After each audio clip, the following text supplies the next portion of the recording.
The cab pulled up to the driveway and stopped. The headlights came on, illuminating the figure of my mother-in-law, Margaret Wilson, who counted out bills and handed them to the driver with measured calm. Her meticulous movements contrasted with a fleeting exchange of smiles and goodbye wishes before the yellow car disappeared behind the house. Margaret's gaze shifted to me, and for a moment her confusion was evident. Then recognition softened her features and she adjusted the handle of her leather bag. "Hello, Andrew Collins. What are you doing here?" she asked, surprise and curiosity audible in her tone. The tall, slender woman seemed both hesitant and curious, her eyes darting to the driveway for a moment, as if to confirm that the cab had already left. "Good evening," I replied, bestowing her with a quiet smile. Holding out my hand, I helped her up the stairs. Margaret took my hand and we stopped briefly, standing a few centimeters apart. I leaned over to kiss her cheek, a simple but familiar gesture that had become our tradition. "We agreed to watch the computer today," I reminded her, hoping to diffuse the lingering tension. "Oh, right. Well, let's go," she replied, her voice smoother. Margaret turned to the intercom and dialed the code. A soft beeping pierced the silence of the quiet street. With little effort, she opened the heavy door, her weight evident in the way she steadied herself. I stepped forward to grasp the handle and nodded for her to go first. She responded to my gesture with a weak smile and started up the stairs. Her movements were deliberate, each step echoing with the click of high stiletto heels on the tiled floor. Her short skirt swayed slightly as she rose, barely covering her legs. "Were you at the corporate party?" I asked carelessly, breaking the silence that had settled between us.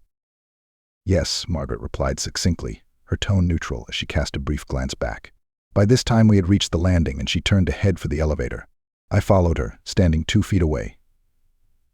There was a faint, pleasant scent of her perfume in the air, a subtle reminder of her understated elegance. Despite the late hour, she conducted herself with a grace that hinted at years of refinement. The old elevator rumbled to a halt in front of us and its metal doors rattled open, revealing a dimly lit interior. The flickering light overhead cast uneven shadows on the walls, giving the moment an almost nostalgic charm. Margaret stood beside me, her gaze thoughtful and calm. The silence between us was neither awkward nor forced, but rather filled with unspoken understanding.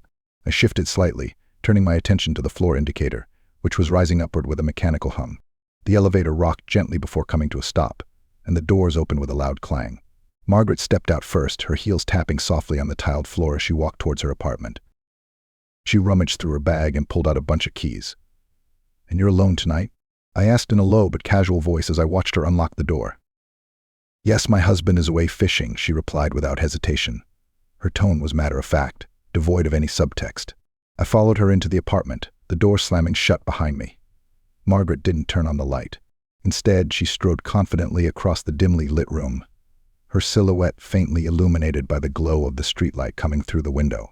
I followed, intrigued by her calmness and how easily she navigated the familiar surroundings. I knew this was coming. "Would you like some tea?" she asked eventually, her voice breaking the silence with a light and welcoming tone. "Sure," I replied, feeling the heaviness of the evening's tension begin to subside. Margaret led me into the kitchen, her movements smooth and purposeful. She put the kettle on the stove, and the quiet hum of the heating element filled the quiet room. I watched her make the tea, her hands steady and purposeful. There was something almost meditative in her actions, as if she found solace in the simplicity of the task. When the tea was ready, Margaret set the cups on the table and gestured for me to sit down. The warm, inviting aroma of the brew filled the room, and I felt myself relaxing even more. As we sipped our tea, the atmosphere became more and more cozy. Margaret began to talk about her evening at the corporate party, describing the highlights and unpleasant moments with a candor that surprised me.